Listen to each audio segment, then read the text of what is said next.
Morning, my name is Christina and I'm here to bring you three folk tales. And this has been a long time coming, right? Since the beginning of last year, 2023, I started this kind of series on TikTok called Haitian folk tales, where I just gave a variety of folk tales from my home country in Haiti, and people loved it. And ever since then, they were asking me, hey, can you bring them to YouTube? Can you make more folk tales? Can you diversify it so we could talk about folk tales from other places? And I was down with all of that.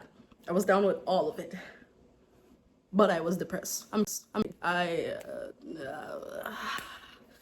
just didn't do it. I didn't do it. I said I was going to do it and I didn't do it. And finally, at the end of 2023, I restarted my folktales, basically kind of focusing them on the countries that we were constantly talking about, like Palestine and Congo, and I brought back the global folktales. Well, I brought back my folktales, but I made them more global and people loved it. And they were like, please bring this session to YouTube and bring them to your podcast. So here we are. My name is Christina, and today I get to bring you three folktales, one from Brazil. Then we're going to go ahead and go to Puerto Rico, and we're going back home to Haiti. And I hope you enjoy. As I'm taking this time to share these folktales with you guys, don't be like me and procrastinate on the stuff that you have to do, okay? So take this time to body double with me.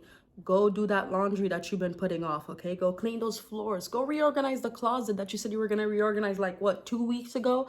It's time for you to body double with me. I'm here for you as long as you're here for me, okay? Like, we get this? Okay, good. Anyway, let's get started. So first, we're going to go to Brazil. Our first story is going to be called The Boy and the Violin, and of course it has my own little twists and takes in it because I'm telling the story in my own way, but I try not to leave any of the main components of the folk tales out of it. So anyways, The Boy and the Violin stars a boy that we're gonna call Ronaldinho. And this is after the soccer player that I thought I was gonna marry when I was 7 years old, Ronaldinho. Anyway, so his name is Ronaldinho, and we're gonna place him in the most stereotypical village in Brazil, which is Rio de Janeiro, right? So we have Ronaldinho, and he lived with his father, a dog, and a cat, and that's all he had, literally. They basically had nothing to their names. The father had a little bit of land and maybe a couple of orange trees, but that's it. And then one day the father dies. What? Oh my God, bro. Oh, hell no, man. What the fuck, man? Get your ass on. And if you're new here and you've never heard me say a folktale, like an ethnic folktale, none of those Disney stories with the happy endings, no. We're talking about ethnic folktales, stuff from Haiti, stuff from Nicaragua. Places like these, they're not happy, okay? Most of the time, you don't get a happy ending. Majority of the time, you literally have to figure out, what did I learn from this folktale? Because it's tragic. Okay, so if this is your first time hearing it and you're like, oh my God, he just died. Yeah, he dies, and he's not gonna be the first. Plenty of people are gonna drop bodies, okay? All right, cool. So let's continue. So the father dies, get rid of him. Anyways, when the father dies, Ronaldinho is like, I have nothing to do. I have nothing to my name. The father leaves him the land that he had and the orange trees. And that was not enough to support Ronaldinho, who was a young child. So he sold the land and he sold the orange trees. Cool move. Okay, I respect that. I understand that. He's trying to make a living, right?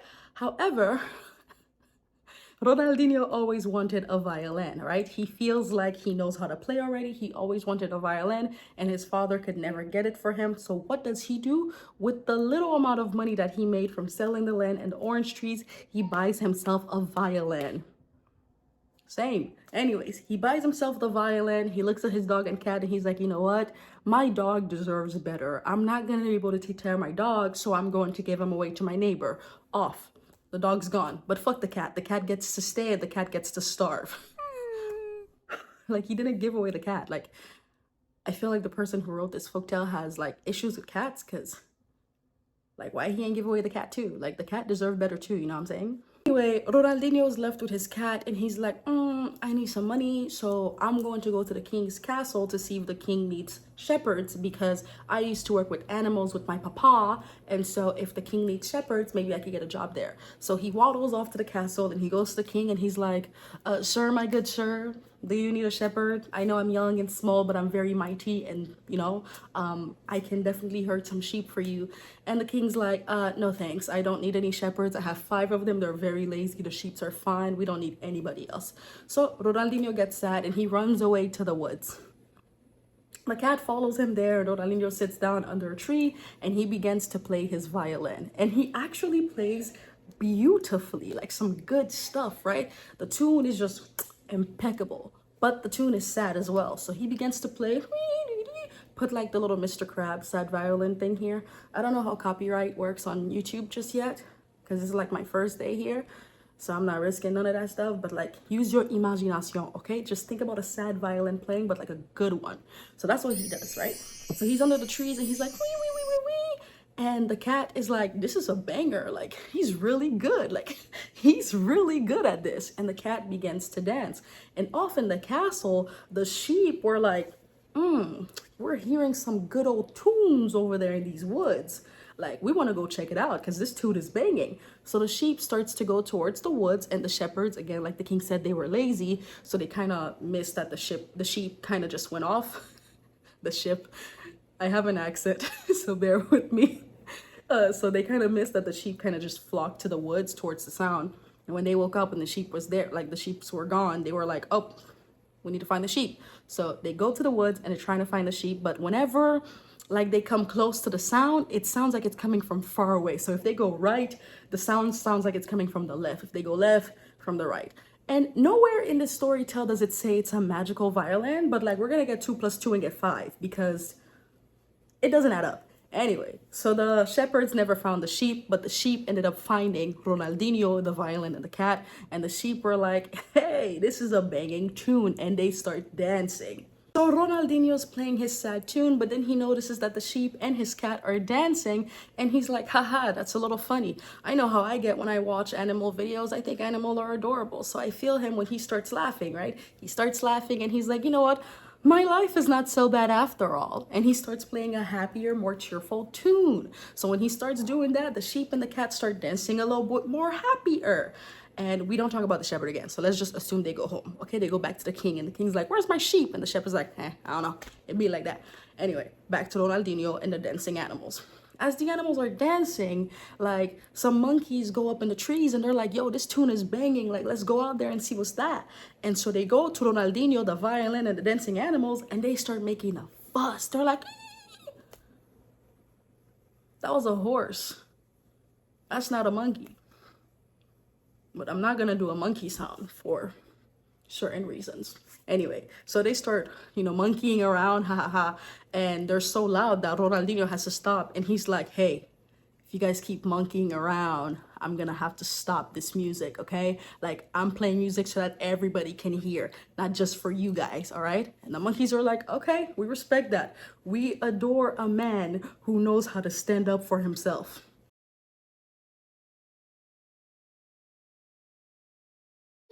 That was for you. Take a moment to think about the last time you stood up for yourself. Stop being a people pleaser. Anyway, it takes you so nowhere Ronaldinho in keeps life. playing the Thank you. violin and the monkeys start dancing and more animals come around and they start dancing to the tune as well. Now, once again, I have to talk about the writer of the story because I feel like A, he doesn't like cats, and B, he doesn't like snakes. Because what he does is a snake hears the banging tune that Ronaldinho is playing and the snake kind of slithers to come around and dance. But this writer go ahead and write in that snakes cannot dance because they have no feet. They have tails that they can shake, okay? All right? So in this story, the snake is dancing, right? He's waving his little tail. So at the end of the day, Ronaldinho is playing his violin, the animals are dancing and they're having a ball and they're so loud and they're so large because the crowd gets bigger and bigger that the giant on the mountain sees him. Again, if you're not used to folktales and folklores, don't ask yourself, well, where did this come from and why did this not happen? Just be quiet and enjoy the story, okay? You didn't know there was a giant before, and now you know that there's a giant. That's it, all right? Perfect. So anyway, so the giant on the mountain is hearing all of these good tunes and seeing these animals dancing, and he's like, oh my goodness, this is a great tune. I know exactly who would love this, the king of giants.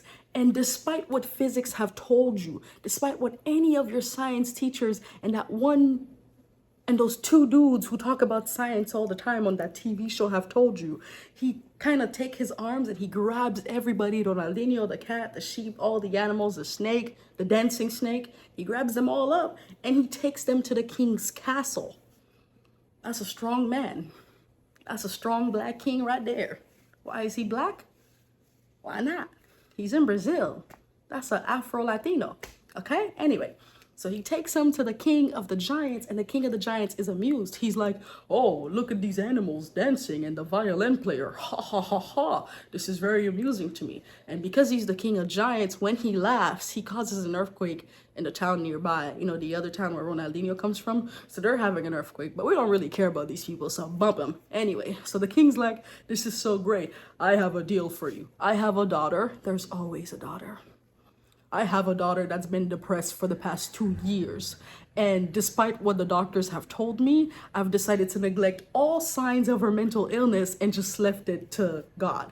But since you came here, I think that if you can get my daughter to laugh today, I will give you half of my kingdom. And Ronaldinho's like, oh, say less. That's easy. Easy. Send me her away. So the king and the other guy, the other giant guy, they take him to the daughter's room. And the daughter's a beautiful angel, but she's sad. Wah, wah, wah. Imagine if you were sad. Or you don't have to imagine. If you're an immigrant or an ethnic kid like me, or somebody with neglectful parents, your parents will watch you be sad for months and years on end and pretend as if they did everything to make you smile. So that's what the king did. The king goes in there with Ronaldinho and the violin, and he's like, all right, do your thing. And Ronaldinho starts playing his violin, and the animals goes wild, and they start dancing. And once again, everybody loves happy animals, right? So the daughter sees this, and she smiles. And the king is like, ha, ha, ha, ha, hurrah. Again, the town over is having an earthquake, and now the earthquake went really bad. Like buildings are falling down, people are dying, but this giant does not give a damn. So he's laughing. He's like, you did it. I always believed in you. I knew this day would come. He did it. I knew this day would come. Here you go. You get to have half of my kingdom. And Ronaldinho got half of the kingdom. And even though he lived in the land of giants as a human, he was well respected and became the prince of giants. The end. What did you learn from this story? Here's what I learned. Snakes can dance too.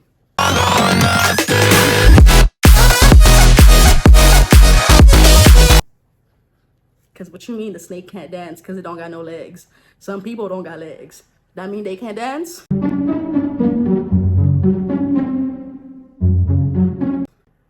Exactly. Thank you.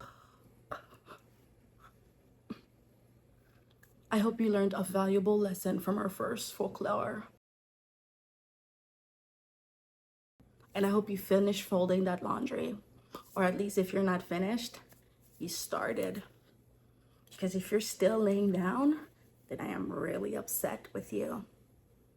Actually, I'm not. You might also need a break. If you're laying down because you need a break and you're taking this time to just relax, I'm very proud of you.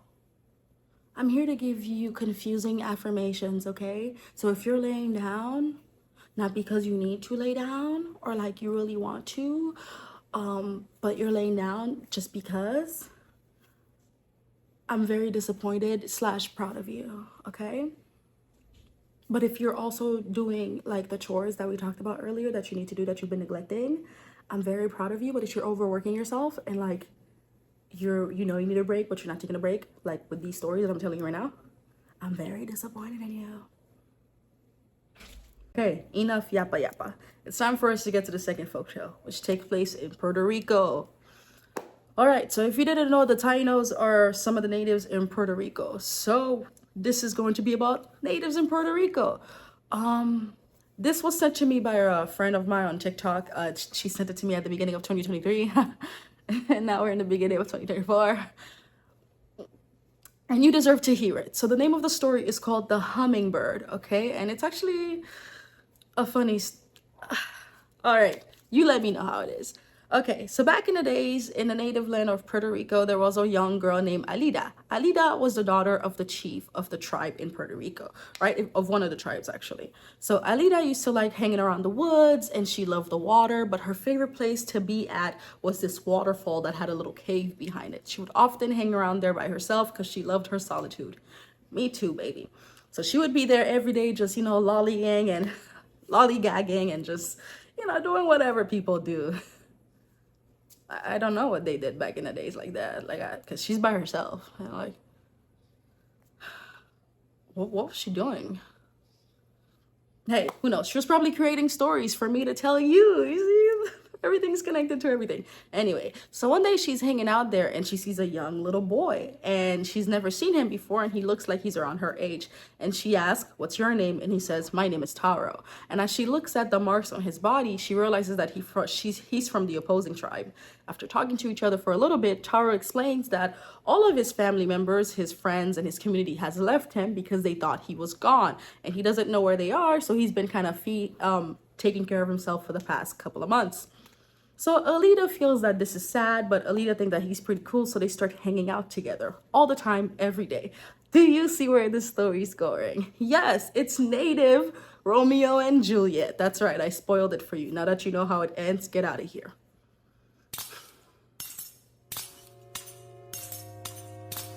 Just kidding. Anyway, not kidding, but just kidding. Anyway, so they start hanging out with each other every single day. Every morning, Alita wakes up, she does her chores, says bye to her father, goes to her little hiding spot, hangs out with Taro. And one day, a very nosy neighbor in the community follows Alita because she's wondering, where is she going? What is she doing? Why is she not over here with us? So she follows Alita and she sees Taro and she recognizes the markings on his body. So like a nosy neighbor, she runs to the chief and she's like, "You would not believe this tea," right? And the chief is like, "Okay, do tell, because I love me some tea." And she's like, "I saw your daughter." And he's like, "Okay, doing what?" And she's like, "I saw your daughter hanging out with a man from our enemy tribe." And he's livid. He runs after his daughter, finds his daughter. Taro's already hidden, by the way. He runs after his daughter, finds his daughter. And he's like, "You will never, ever go back to that cave again. And matter of fact, I'm going to get you married tomorrow with a boy of my choosing." And Alita's like, "I'm not a good to be fought for. I'm a person with rights." And the father was like, "No, you're not. Anyway, tomorrow you're going to get married to one of the boys in our tribe, and all of this little Taro nonsense is going to end. Finish. Et puis that's set." And Alita's like, "Okay, whatever, fine." And she runs to her room. And in her room, she's like crying because she's like, "Tomorrow I'm going to be married, but that's not where my heart lies. I love this young boy named Taro." So she looks up to the sky and she looks up to her gods and she say, "Please do something." And I don't know which god was listening that night. Maybe it was the god of jokesters, the god of stupidity. I don't know what god was listening that night. But they were like, "Okay, cool. I'm gonna make it do what it do. You don't want to be with the guy that your father's trying to get you married. You want to be with Taro, but you can't be with him. I have an idea. And no, I'm not going to change your father's mind about Taro. And no, I'm not going to make Taro join your tribe. I'm going to give you the best idea that the books of ideas could not even fathom. I'll turn you into a flower." No, but for real, you gotta sit down and think about what were the gods thinking that day? Were they just trying to play with that girl feelings or what? So bam, he turns Alita into a flower in a field of flowers that look just like her. So Alita turns into a beautiful red flower with... I'm sorry, y'all. Like, why would they do that? But anyways, Alita turns into a flower in the fields of flowers. And the next day, the father wakes up trying to find her and they can't find her. And they presume that she's run away. They look everywhere for her. They cannot find her and they cannot find Taro either. However, on the other side of the towns, Taro is like in despair because he's like, "You know what? I've been trying to search for Alita, but I cannot find her." He's been going there just waiting for her and she's never come. So that same day where Alita turns into a flower that morning, that same night, Taro's looking up to the skies and he's like, she's like kind of the love of my life because I don't have any other option. This is all I know. All the baddies from my tribe are gone. There's literally nobody else I could be in love with. And that same God, who's known for giving great ideas, he was like, "I got you. You can't be with Alita because you don't know where she's at. And there's no other baddies around for you to get coupled up with. So how about we turn you into a bird?" Okay, cool. So, look, man.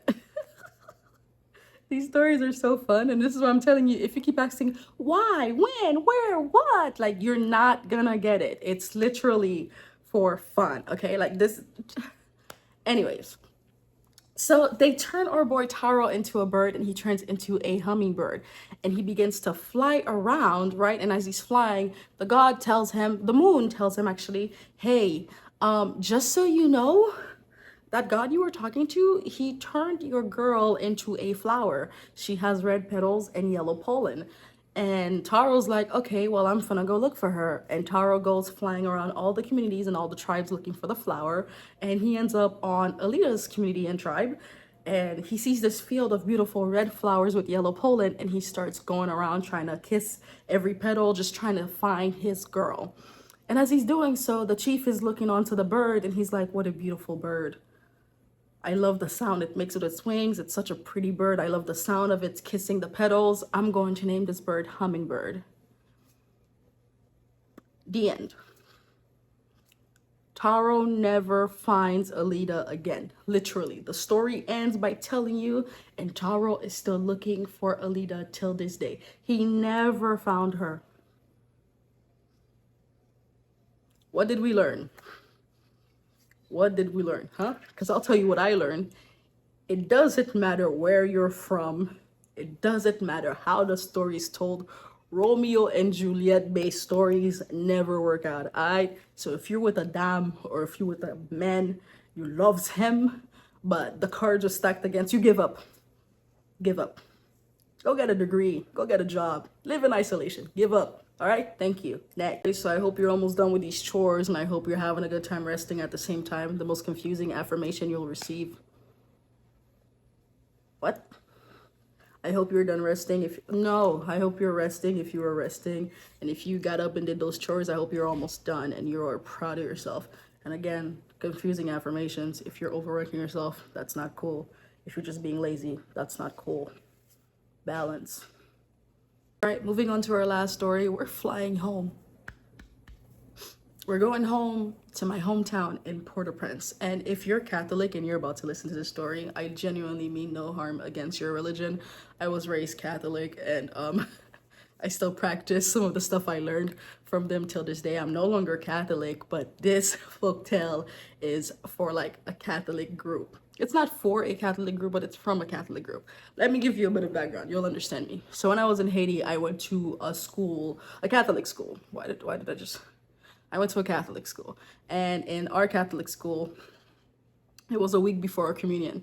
And if you're Catholic, you know what a communion is. And if you're not Catholic, it's basically when you become one with Christ, right? It's the first time you're about to do this. You prepare your mind, heart, and soul to be one with Christ by eating the bread and drinking the wine. The bread is his body and the wine is his blood. This is a very serious thing that happens for all Catholic girls that goes to a Catholic school. But of course, we were very little. At the time I was 8, that was my first communion. And a week before our communion was about to start, these elder kids started this crazy ass folktale. Like they didn't start it, but it was just like a folktale that was told to them and they told it to us. And I was scared shitless. So the folktale doesn't necessarily have a name, but I find it fitting to call it the communion because that's what it's going to be about. All right, let's get ready. So we're gonna name this, the character in this folktale Marie, because I feel like Marie is a very popular Haitian girl name, and you know, given the context of religion and Catholic and Haitian, Marie is a perfect name. And if you don't understand what I mean by that, then you should learn more about my culture. Damn, eyebrows looking mad bushy. Deep in the city of Port-au-Prince, Haiti, lived a girl named Marie. And Marie was a girl who attended Catholic school, right? She was a young girl, and she had plenty of friends. She was super cool, super smart. She was great overall. She loved the school, loved her teachers, loved the nuns, loved the priest. However, she wasn't a really big believer in the Bible, you know. The whole Christ thing just didn't make sense to her. She never really kind of committed to it. But she went to a Catholic school, and that's what she was kind of, you know, told to worship and follow every day. So anyway, it was just about a couple of days before Marie's communion. Everybody was, you know, excited. Parents were making parties because, just so you know, those communions are like sweet 16s for like little Haitian girls. So it's a big deal. So parents are making big parties. People are coming. People are flying from America back home to go see their nieces and daughters and sons because like have their communion and all that stuff. And she was excited, but she was mainly excited because she was about to cross a grand chapter in her life. Not because of the religious intent and the spiritual connection with God per se, but just because it was a big deal, right? She was just excited to have a big party and be like, it was like she was becoming a woman in her mind. It wasn't like, you know, she was getting closer to God. So she was super excited. She had bought her outfit already. The traditional communion wear for young ladies is a white dress, some white lace gloves, perhaps a crucifix wrapped around your hands. That's why I had mine. That's not necessarily required for everybody. White shoes and white socks, because the white basically represents purity, which you're about to connect with the most pure of beings, which is the Lord. So she bought her outfit already. Her parents were excited. Everybody was excited. Her friends was excited. So the night before her communion, she went to sleep and she had a weird dream. In her dream, she was sitting on a chair and in front of her came a priest, and the priest didn't look like a priest is supposed to look, you know? To give you an understanding of how the priest looked, he kind of looked demonic. Picture the nun from that movie, The Nun, that scars me for life. But, you know, do it to a priest, and that's exactly what the priest looked like. And the priest told her, I'm not gonna lie to you, cuz you're making a big mistake. I don't think you should get your communion.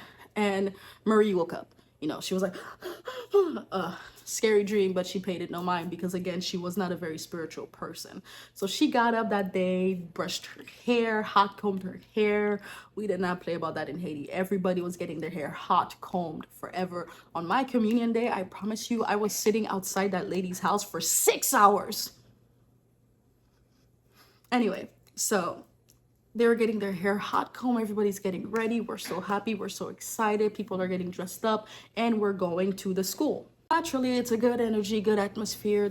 Everybody's happy. The priest is happy. The nuns are happy. Teachers are happy. Everyone's just having a great day. It's an amazing day. People are taking pictures. It's as if we've just graduated. Like, picture a graduation party after graduation ended for high school or college. That's what's happening. So then it's time for the church service to start, right? So all the girls who are about to get communion line up, including Marie, and the priest starts to speak. And if you've never attended a Catholic church, like the way they sing, it's like, oh, like, I don't know, go listen to a Catholic song, okay? Like, but like with the choir and everything, it sounds very like I don't know how to describe it, honestly. I really don't, but it's actually really beautiful and you should listen to it. So that's the vibe. All the girls are ready. They're singing together with the choir. The priest is singing, the nuns are singing. Everyone's super excited so that the girls could get communion. Every 3 seconds my positioning and the camera changes, and that's because I suck at it, but over time it's gonna get better. But if I had to wait for everything to be perfect to start my YouTube channel, I would move just like I did in the beginning of 2023 and just give people false promises that a YouTube channel was coming, while I sat down thinking about I'll never have a great YouTube channel. But anyways, let's get to it. So as Marie is in line for her communion, she's getting closer to the priest, and the priest is like, ready? And he's like, this is the body of Christ.